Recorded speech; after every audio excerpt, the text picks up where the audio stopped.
জটিল কৰ্কট ৰোগৰ সৈতে যুঁজ দিয়া এগৰাকী মহিলা বিগত 7 বছৰে ৰোগৰ সৈতে যুঁজি ভাগৰি পৰা নাই তেওঁ চিকিৎসা কৰি আৰ্থিকভাৱে জুৰুলা পৰিয়ালটো সহৃদয়বান তথা মুখ্যমন্ত্ৰীলৈ আহ্বান সন্তান দুটিৰ বাবে মোক জীয়াই ৰাখক মোৰ কাৰণে বুলি নহয় মোৰ সন্তান দুটা ভৱিষ্যতৰ কাৰণে আপোনালোকে যদি মোক অলপ সহায় কৰে তেতিয়াহলে হয়তো আপোনালোককো ভগৱানে সহায় কৰিব যোৰহাটৰ উপকণ্ঠ নতুন টিয়ক সমষ্টিৰ অন্তৰ্গত ৰৰয়া অঞ্চলৰ বাহেক গাঁৱৰ প্ৰদীপ বৰাৰ পত্নী এও নীলিমা বৰা যোৱা 7টা বছৰে যি যুঁজ দি আছে জটিল কৰ্কট ৰোগৰ সৈতে তথাপিও তেওঁ যেন ভাগি পৰা নাই যোৰহাট গুৱাহাটীৰ বি বৰুৱা কেঞ্চাৰ হাস্পতাল আৰু চেন্নাইত চিকিৎসা কৰি ভাগৰি পৰিছে পৰিয়ালটো কাৰণ তেওঁলোকৰ এতিয়া আৰ্থিক সংকট প্ৰতি 21 দিনৰ মূৰে দিব লাগে মেইনটেনেন্স কেমো এবছৰলৈ দিব লাগিব এই কেমো যাৰ প্ৰতিদিনৰ খৰচ প্ৰায় 20,000 টকা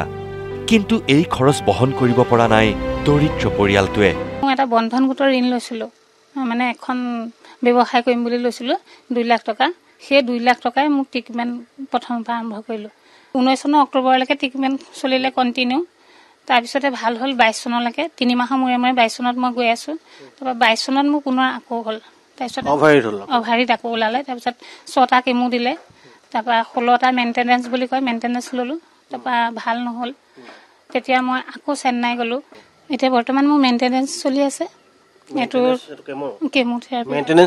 মেইনটেনেন্স কেমো হয় এটো কিমান দিনৰ মূৰে দিব লাগে এটো 21 দিনৰ মূৰে মই ব্লাড টেষ্ট অফাক ধৰি গুটেখিনি লগাই 15,000 টকা লৈ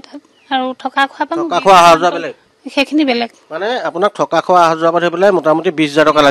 লাগে এটো কিমান দিন ল'ব লাগিব এটো 1 বছৰ ল'ব লাগিব নিজৰ সন্তান দুটিৰ বাবে অলপ দিন জীয়াই থাকিবলৈ বিচাৰে নীলিমা বৰা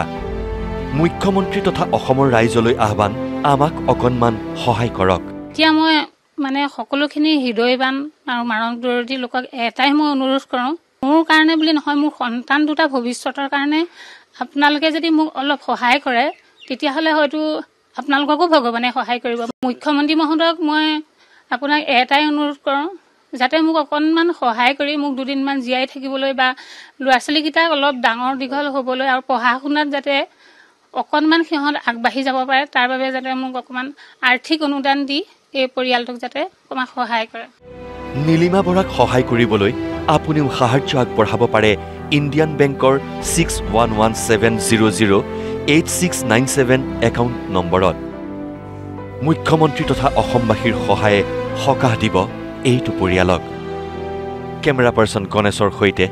যোৰহাটৰ পৰা প্ৰদীপ বৰা নিউজ লাইভ